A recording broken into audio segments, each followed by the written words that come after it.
जनसंवाद खबर में आपका स्वागत। अरिस्टो फार्मा के एमडी और जाने माने उद्योगपति भोला बाबू का अमथुआ में हुआ जोरदार स्वागत।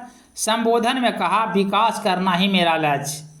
दरअसल देश के जाने माने उद्योगपति एवं अरिस्टो फार्मा के एमडी उमेश शर्मा उर्फ भोला बाबू का मंगलवार को अमथुआ के पंचायत भवन परिसर में ग्रामीणों ने जोरदार स्वागत किया।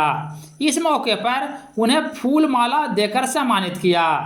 मौके पर संबोधित करते हुए उन्होंने कहा कि जिले में उनका विकास ही लक्ष्य है और इसी के तहत वह अमथुआ गांव भी पहुंचे हैं, जहां उनसे ग्रामीणों ने कई मांगे रखी है, जिसका उनके द्वारा पूरा करने का प्रयास किया जाएगा। उन्होंने बताया कि आम जनमानस के बुनियादी सुविधाओं को उपलब्ध कराना उनका लक्ष्य है, साथ ही शिक्षा के प्रति लोगों को संसाधन मुहैया कराना भी उद्देश्य है। उन्होंने क्या कुछ बताया, आइए सुनते हैं। क्या कुछ है इस बात?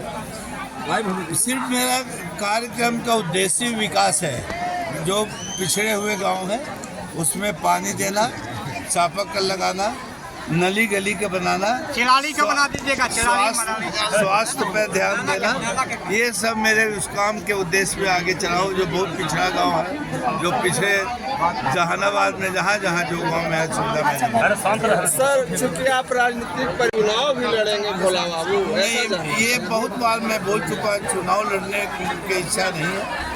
मैं रहता तो पहले ही मैं कोई पार्टी में विरोध भी नहीं किया, मैं कोई चुनाव लड़ने का इच्छा विकास से मकसद जी फर्ज मैं समझता हूँ और विकास करता रहूँ।